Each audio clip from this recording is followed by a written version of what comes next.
Francisco de Holanda ha estado absurdamente, no diré inexplicablemente, porque claro, una buena explicación hay. Su obra estaba manuscrita y no todo el mundo podía llegar hasta ella. Ha estado absurdamente, que no inexplicablemente, olvidado demasiado tiempo. La historia nos la cuenta el catálogo de la biblioteca, el catálogo de los manuscritos de la biblioteca de la Real Academia de Bellas Artes de San Fernando, que por supuesto voy a enlazar a propósito de la entrada acerca del libro de la pintura antigua. Libro de la pintura antigua, compuesto por un famoso varón portugués, grande y excelente pintor llamado Francisco de Holanda, dirigido al muy alto y poderoso rey don Juan III de Portugal. Añadido un breve tratado de sacar al natural por el mismo autor, trasladado nuevamente de portugués en castellano por un maestro de la misma arte, que la Real Academia de Bellas Artes de San Fernando nos especifica que es Manuel Denis. Acabóse de trasladar a 28 de febrero de 1563. Tiene 186 páginas, 19 centímetros y medio por 14 centímetros, dibujos a lápiz y tinta, encuadernación en pergamino. Signatura A361.3. Bueno, pues nos dice así el catálogo. Firmado por... es de autoría recurrente, MTGM. Yo ahora mismo, curiosamente, no tengo el catálogo entero, solo tengo esta sección de manuscritos, así que bueno, firmado por MTGM. Dice así: el libro de la pintura antigua fue escrito por el pintor miniaturista y teórico portugués Francisco de Holanda en el año 1548. La obra no llegó a imprimirse en su tiempo, pero sí se conocía su existencia en el ámbito artístico de la península. Pero ya digo que no mucho. Desde luego, Palomino no tiene una entrada en su historia para Francisco de Holanda, y si lo cita se me habrá escapado, porque claro, hay muchos autores a los que cita en la parte teórica que seguramente a lo mejor se me ha podido escapar, pero tan conocido... se conocería su existencia, pero no demasiado. Pronto, dice el catálogo, fue traducida al castellano en 1563, que es el ejemplar que está en la Real Academia de Bellas Artes, por otro pintor portugués afincado en España, Manuel Denis, tan solo una década después de haberse compuesto la obra y todavía en vida de su autor. El manuscrito de la versión castellana que se conserva en el archivo de la Real Academia de Bellas Artes de San Fernando se puede considerar como el más directo testimonio del manuscrito original de Francisco de Holanda, del cual se desconoce su paradero.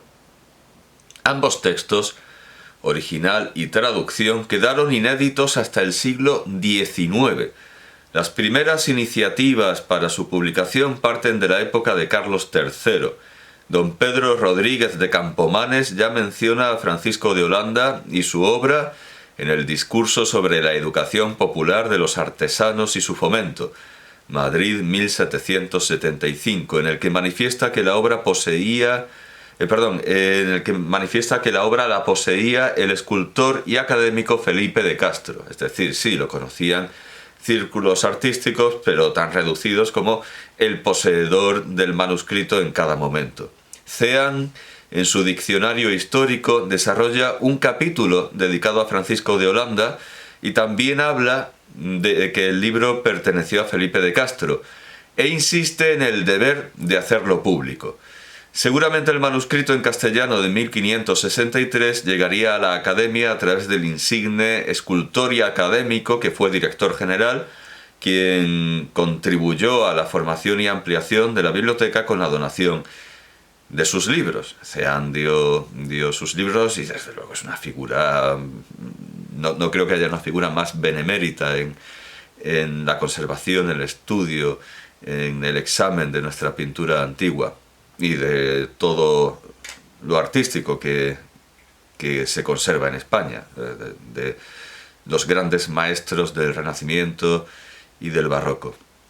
Dentro del ámbito de la Academia se habló repetidas veces de la conveniencia de su publicación. La edición portuguesa la llevó a cabo el historiador Joaquim de Vasconcelos en Oporto en el año 1896, tras una serie de rastreos que le llevaron a dar con una copia en portugués del original.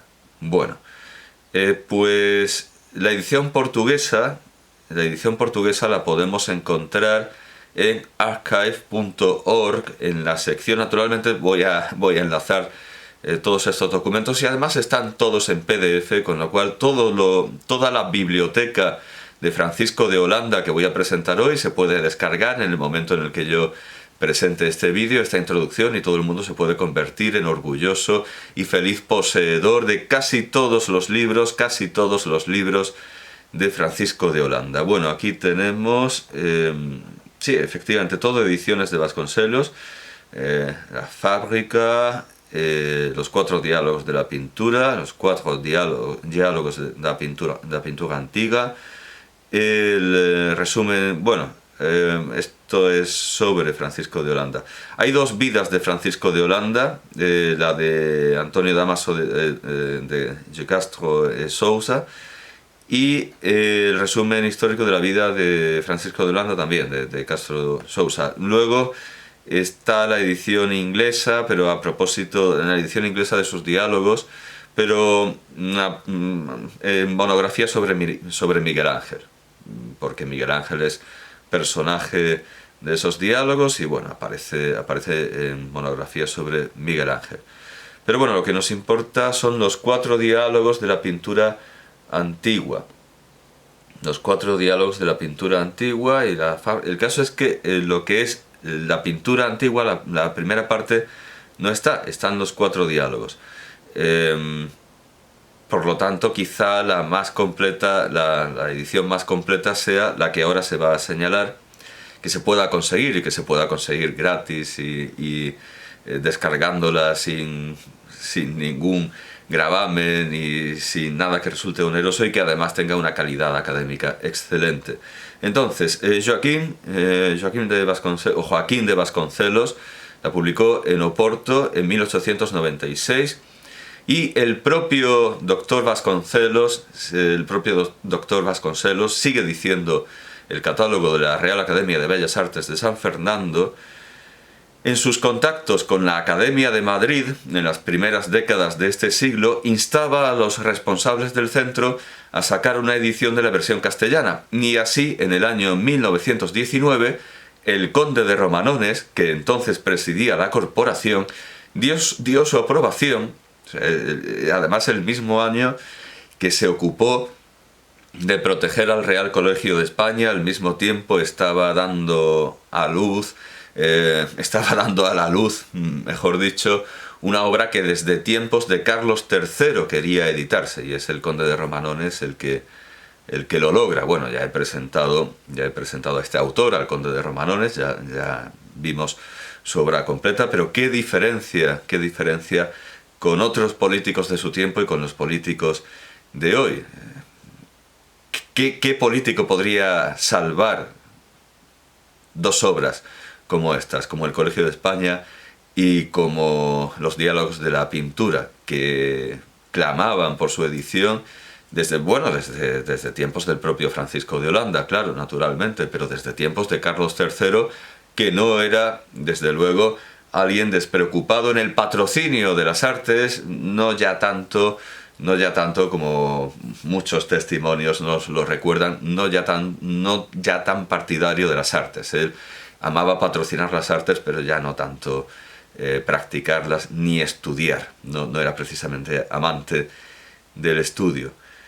Bueno, pues fue Romanones el que dio su aprobación a la realización de tal empresa, dejando el encargo en manos del profesor Elías Tormo, quien contó a su vez con la colaboración de Sánchez Cantón, que trabajó especialmente en las cuestiones lingüísticas y estilísticas del texto castellano. Salió por fin a la luz en el año 1921. El libro está encabezado por un prólogo y estudio a cargo de los profesores citados, tras el que se transcribe íntegro y literal el texto de la obra de Francisco de Holanda, traducido al castellano por Denis. Y no solo contiene todo esto, sino que podemos verlo tal cual en la Biblioteca Nacional de España, en formato digital, la Biblioteca Digital Hispánica, la Biblioteca Digital Hispánica. Voy a enlazar, naturalmente, la entrada del autor Francisco de Holanda en la Biblioteca Digital Hispánica, en la versión digital de la Biblioteca Nacional de Holanda, con una sola L, naturalmente, como yo lo voy a escribir, pero la edición de Vasconcelos, que el propio Vasconcelos tiene dos Ls, Holanda aparece con dos Ls, lo digo para el que quiera buscar las ediciones portuguesas, que no busque Holanda con una sola L porque no le va a salir. Bueno, hay muchas maneras.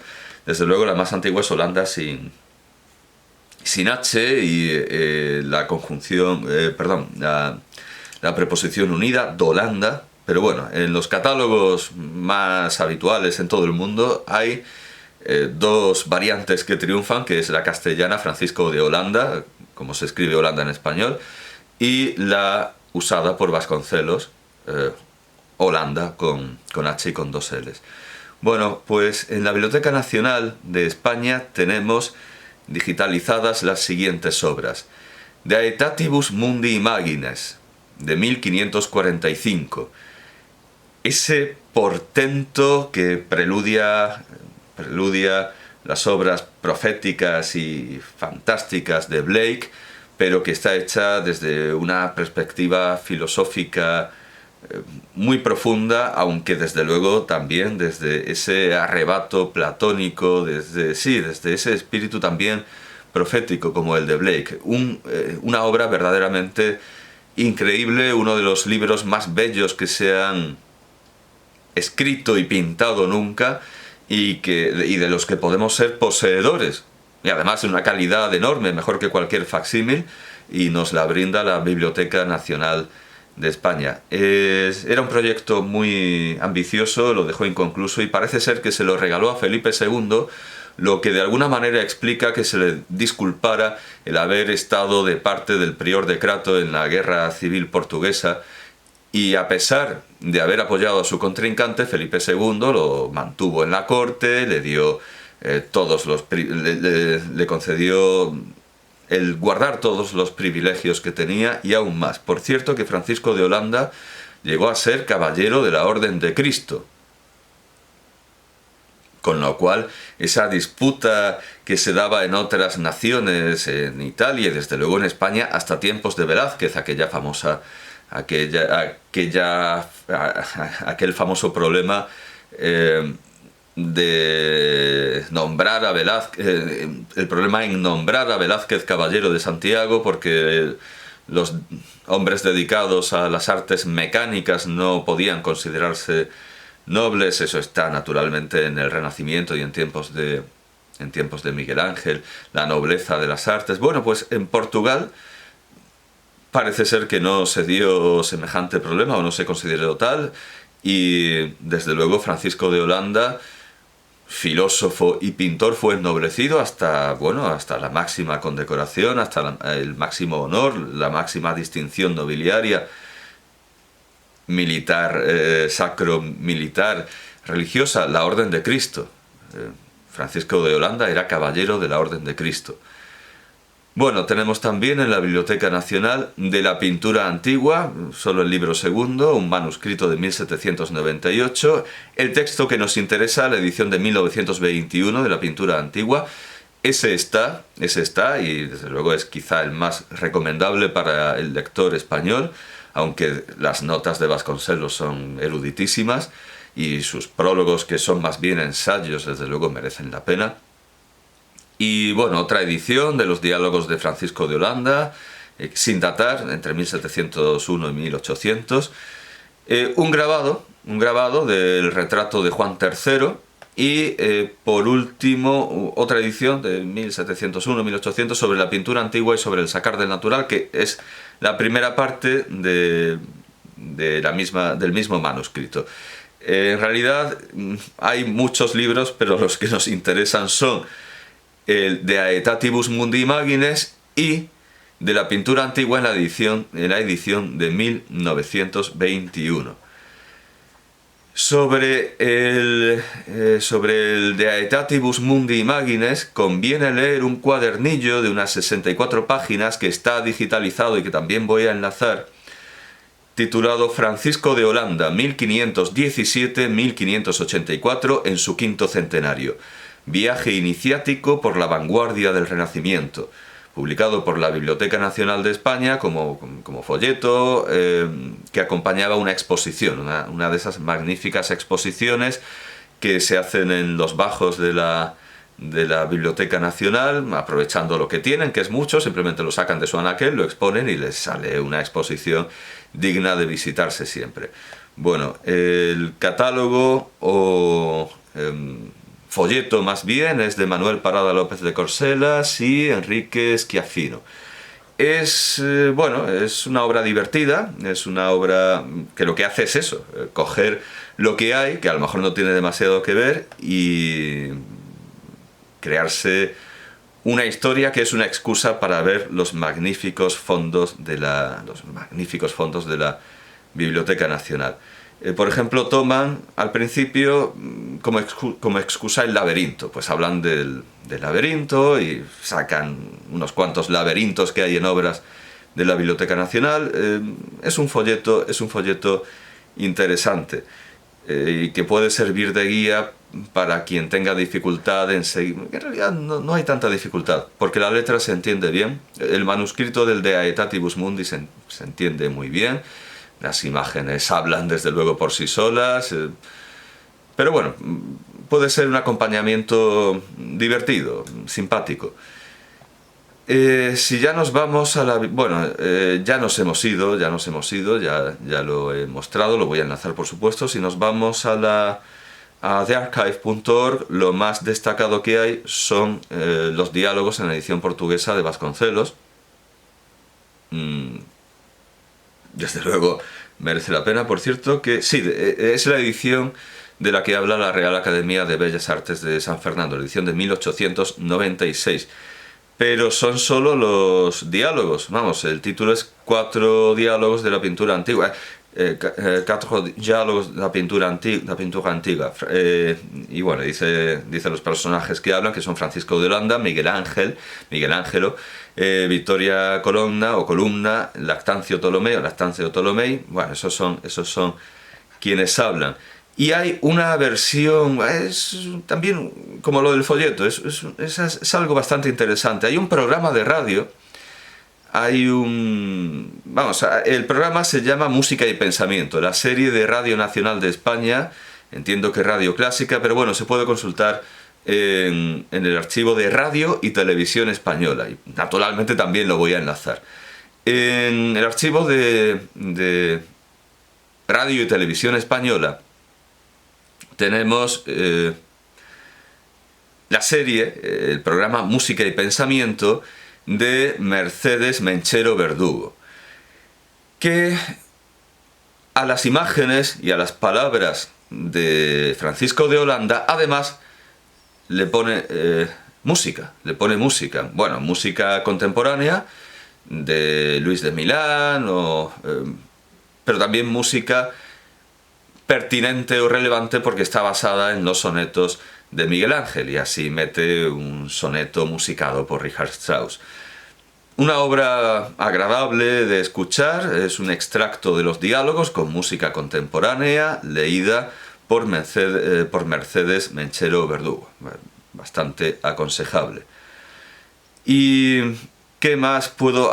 Ya en cuanto a la biografía, pues los artículos de Wikipedia en casi todas las lenguas occidentales son interesantes porque no todos aportan las mismas imágenes, algunos son más ricos, otros menos. El artículo en inglés es interesante, el francés también. Voy a enlazar el artículo en español porque es el más interesante desde el punto de vista biográfico, es el que da más detalles biográficos y alguna curiosidad, como por ejemplo que Isabel de Portugal, la futura emperatriz, le encargó hacer un retrato de Carlos V, de su futuro de su futuro marido, y no obtuvo el permiso para hacerlo. Pudo dibujar fortalezas, casi secretos militares, pero el verdadero rostro de Carlos V no pudo dárselo a la emperatriz, seguramente porque pensaban que eso dificultaría el matrimonio, que no era un rostro demasiado convincente. Bueno, es un artículo biográficamente interesante y se cuentan las aventuras de Francisco de Holanda, desde sus orígenes naturalmente holandeses hasta el convertirse en un súbdito de la corona española, en un súbdito de Felipe II, por razones inesperadas e insospechadas, porque él apoyaba al prior de Crato.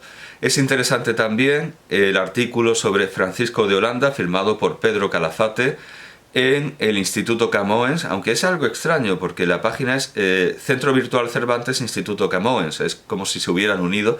Bueno, es una sección no de arte portugués, sino de filosofía portuguesa, y tenemos aquí una biografía de Francisco de Holanda en tanto que filósofo.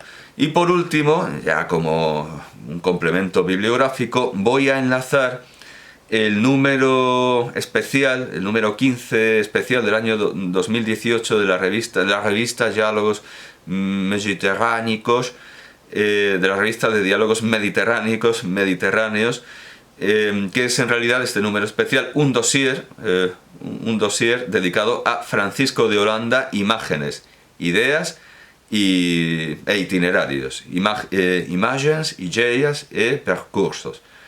Y tiene, bueno, varios ensayos monográficos sobre Francisco de Holanda. Esto por dar un acercamiento académico, algo más vasto, pero desde luego el itinerario tal como lo he hecho y tal como va a quedar en los enlaces, y que desde luego empieza por las propias obras, y desde luego yo diría que habría que empezar por los diálogos. Ese es el mejor itinerario, el mejor percurso siempre, que el autor hable por sí mismo. Ese es el mejor percurso, que el autor siempre hable por sí mismo. Y en este sentido, desde luego, yo veo interesante, especialmente para los pintores que quieran aprender de su oficio y tuvieran olvidado a este gran autor y que quieran escuchar algo mientras pinta, que eso abunda muchísimo. Quienes no puedan procurarse, quizá por la cuarentena, la conversación de un gran literato, como en otros tiempos ha pasado, de un filósofo, puede escuchar el programa de radio de Mercedes Menchero Verdugo, que desde luego puede ser una muy agradable y muy instructiva introducción.